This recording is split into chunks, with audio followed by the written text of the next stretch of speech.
యేసుక్రీస్తు ప్రభు వారి యొక్క పరిశుద్ధమైన దివ్యమైన నామంలో మీకందరికీ సర్వశుభాలు తెలియజేసుకుంటా ఉన్నాను. అందరు బాగున్నారు కదా?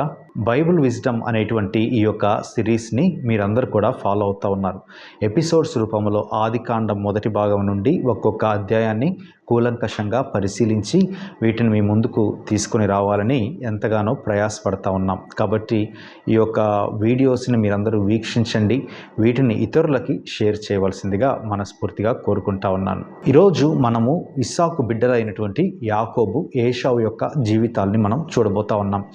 బైబిల్లో జ్యేష్ఠత్వాన్ని అమ్ముకున్నటువంటి వ్యక్తిగా ఎంతో ప్రసిద్ధి పొందినటువంటి వ్యక్తి ఏశావు. అయితే వీరిద్దరి జననం కూడా చాలా ఆశ్చర్యంగానే జరిగింది. ఇస్సాకుకి రిబ్కాతోటి మ్యారేజ్ అయింది 40 yearsలో. అయితే 20 years వరకు కూడా, అంటే ఇస్సాకుకి 60 సంవత్సరాలు వచ్చేంత వరకు కూడా పిల్లలు లేరు. ఆ సమయంలో వీరు ఇరువురు కూడా ప్రార్థన చేసినప్పుడు దేవుడు వీరికి బిడ్డల్ని అనుగ్రహించారు.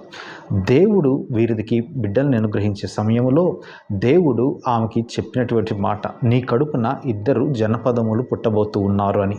అంటే వీరిద్దరూ ఎంతో బలమైనటువంటి శక్తివంతమైనటువంటి బిడ్డలుగా వీరు ప్రపంచంలో ఉండబోతా ఉన్నారనేటువంటి విషయాన్ని అక్కడ దేవుడు ముందుగానే బయలుపరిచాడు. అయితే ఎప్పుడైతే ఈ కవలలు జన్మించారో ఏశావు వేలు పట్టుకొని యాకోబు బయటికి వచ్చినట్లుగా చూస్తాం.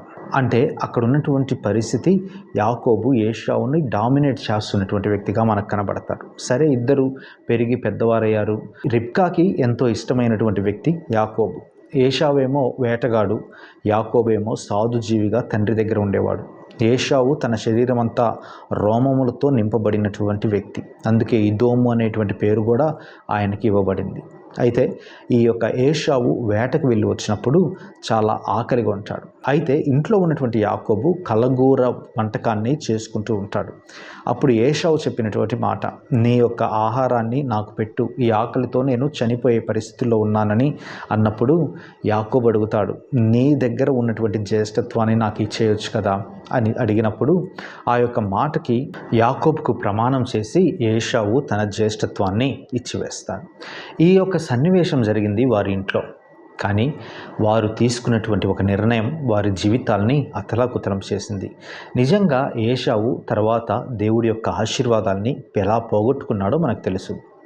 అయితే యాకోబు పట్టు వదలకుండా దేవుడి చేత ఆశీర్వదింపబడాలని, ఎంతో ఉన్నతమైనటువంటి స్థితిలో దేవుడు ఉంచుతాడనేటువంటి నమ్మకంతో ఆయన తన జీవితాన్ని ముందుకు నడిపించినట్లుగా కూడా మనం చూస్తాం. ఈరోజు ఈ విషయాల్ని మనం ఆలోచిస్తూ ఉన్నప్పుడు ఇందులో మనం నేర్చుకునేటువంటి పాఠాలు ఏమైనా ఉన్నాయా? ఇది కూడా ఎంతో ప్రాముఖ్యమైనటువంటిది. మొట్టమొదటిదిగా మనము ఇస్సాకు, రిబ్కాల యొక్క జీవితాన్ని పరిశీలిద్దాం. ఇద్దరు కూడా ప్రార్థన చేసినప్పుడు వారికి బిడ్డలు కలిగారు. చాలా సందర్భాల్లో కూడా వీరు ఇరువురు ఆశీర్వదింపబడినటువంటి వారే. వీరిరువురు దేవుడి చేత కట్టబడినటువంటి కుటుంబం. కానీ వీరికి బిడ్డలు ఆలస్యమైనప్పుడు ప్రార్థన చేయవలసి వచ్చింది. అందుకనే మనం నేర్చుకోవాల్సినటువంటి పాఠం ఏంటంటే, దేవుడి యొక్క వాగ్దానాలు మన కళ్ళ ముందు ఎన్నో ఉంటాయి. కానీ అక్కడ మనం తెలుసుకోవాల్సినటువంటి విషయం, దేవుని యొక్క వాగ్దానాలు నెరవేరాలంటే ఖచ్చితంగా దేవుడి దగ్గరికి వెళ్ళి, ప్రభువా ఈ వాగ్దానాలు నెరవేర్చవా అనేటువంటి అడిగే హృదయం మనకు కావాలి.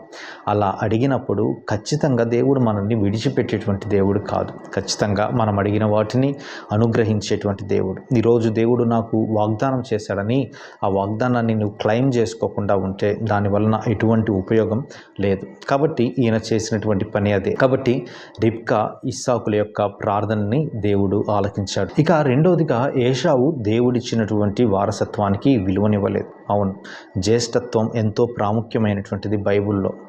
అబ్రహాము జ్యేష్ఠ కుమారుడు, నోవహు జ్యేష్ఠ కుమారుడే అబ్రహాము యొక్క పితరుడిగా మనం పిలువబడ్డాడు. జ్యేష్ఠత్వానికి ఎంతో ప్రాముఖ్యతనివ్వబడింది. యేసుక్రీస్తు ప్రభు వారు కూడా జ్యేష్ఠ కుమారుడే. కానీ జ్యేష్ఠత్వాన్ని పోగొట్టుకున్నాడు ఏశావు. కేవలము తనకున్నటువంటి స్వార్థపూరితమైనటువంటి ఆశను బట్టి దేవుడిచ్చినటువంటి జ్యేష్ఠత్వాన్ని నిర్లక్ష్యం చేయడం వలన ఈరోజు కొన్ని సందర్భాల్లో దేవుడు మనకి అనుగ్రహించినటువంటి మేలులు, ఈవుల్ని మన స్వార్థం కోసం ఒకవేళ ఉపయోగించుకుంటే ఉపయోగించుకోకుండా పక్కకి కాలితో నెట్టివేస్తూ ఉన్నామేమో. దేవుడిచ్చినటువంటి తలాంతుల్ని మనము సరైనటువంటి విధానంలో ఉపయోగించుకోలేకపోతున్నామేమో. ఆ విషయాన్ని బట్టి మనం ఒకసారి పరిశీలన చేద్దాం. కాబట్టి ఈ యొక్క విషయాల్ని మనం ఒకసారి వ్యక్తిగతంగా ఆలోచిస్తూ ఉన్నప్పుడు మన జీవితాల్లో వాగ్దానాల్ని క్లెయిమ్ చేసుకునేటువంటి వ్యక్తులంగా ఉన్నామా? ఇక రెండవదిగా దేవుడిచ్చినటువంటి తలాంతుల్ని, దేవుడు మనల్ని ఏర్పాటు చేసినటువంటి ఉద్దేశాలని కాలదన్నుకుంటూ ఉన్నామా? లేకపోతే దేవుడి కోసం నిలవబడగలుగుతూ ఉన్నామా? మనల్ని మనం వీరి యొక్క ఇరువురి జీవితాల ద్వారా పరిశీలన చేసుకుందాం. దేవుడికి మనల్ని మనము సజీవ యాగముగా సమర్పించుకుందాం. ఆయన పరిచర్యలో బలముగా ముందుకు సాగుదాం. Thank you very much. మరొక ప్రాముఖ్యమైనటువంటి అంశంతో మరొక ఎపిసోడ్లో మరలా మనము కలవబోతా ఉన్నాం. God bless you.